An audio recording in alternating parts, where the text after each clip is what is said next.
joined today by Rowena Smith, CEO of Australian Strategic Materials. Rowena, thanks for your time. Thank you. A little known process, but a big opportunity. You're not just talking about mining something, you want to take it from mine to metals in Dubbo, Australia. Tell us about it. Yeah, we're excited about this because, there's a lot of focus on how can we not just mine but add value here in Australia. So what we're building at the moment is a rare earths and critical minerals business that starts with our mine and processing facility in Dubbo. And what we're developing there is a project that will mine, separate and refine a suite of these critical minerals all the way through to high purity oxides that then can be exported into all of these advanced technology manufacturers that are supporting the clean energy transition. But this isn't just a concept. You're already in the process of processing ore, third-party ore, to meet the requirements of your partners. Exactly. So one of the things that early on in ASM's history we recognised is that it's not enough to take it all the way from mine to oxide, because the next step in the supply chain outside of China just doesn't exist at the moment. So we made the bold step of committing to building our first metals plant back in 2022. So that has been in production now, and we're working with emerging as well as established magnet producers globally in order to get into their supply chain as they grow this emerging industry of non-China produced magnets. How many other people are doing this outside of China? Well, I'm aware of one other that is currently producing metals and alloys in the same way that we are in Korea. We're certainly the only one that's ASX listed that has taken this step. And, I think that's one of the reasons why we're getting so much government interest in our project, because we aren't just talking about doing it, we're actually doing it. People can go and see it. And when we're talking to the US about potential funding for our project in Dubbo, they are very interested in the product suite we have, but they're also extremely interested in this capability we have to metallise it and want to know, would we replicate that facility that we have in Korea in the United States, so that we can have this integrated supply chain from Australia, which they treat as a domestic source, all the way through into, American-made product.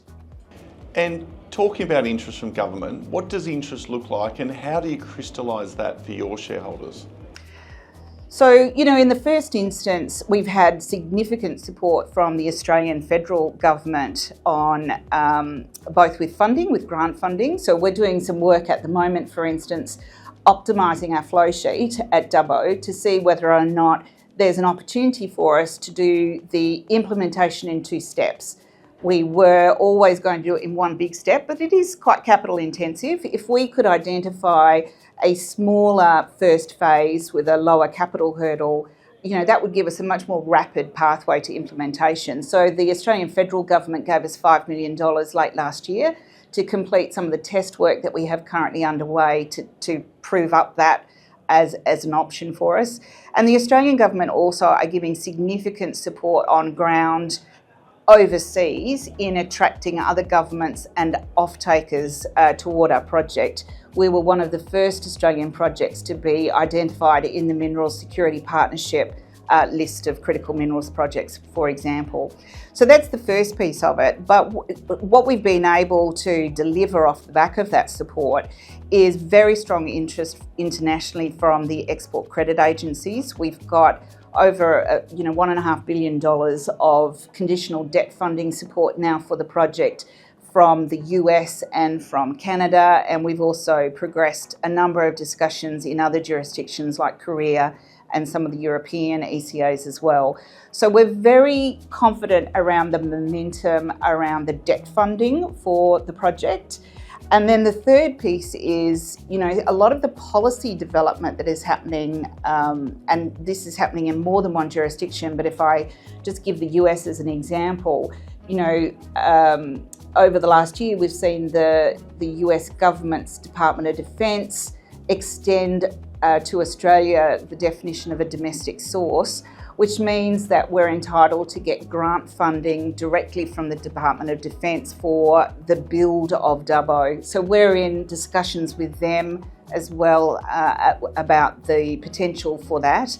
So, you know, that kind of alignment of Australian policy with overseas policy creates an environment which then gives us much lower cost debt funding to be able to get that cornerstone funding in place so that when we do then go to market looking for equity, you know, we've got a much lower risk profile. And what about off-takers? Are you seeing much interest from those groups? Yeah, the off-takers have been very interested, particularly in the rare earth component of the product suite and the hafnia. They're the two areas that we get the strongest interest from. And one of the reasons why they're very interested in us for rare earths is because we have the heavy rare earths as well as the light rare earths. So the terbium and the dysprosium is much, much harder to source outside of China currently. So, you know, that means that we are of strong interest for them. I think, you know, there's a lot of global uncertainty at the moment in the political situation. So there is a bit of wait and see at the moment, and we're expecting to see really that momentum build in the second half of this year as, you know, some of those election outcomes settle. A clear focus to be a global leader in critical minerals and rare earths processing. Exciting plans, exciting path forward, and we watch with interest. Rowena, thanks for your time. Thanks very much.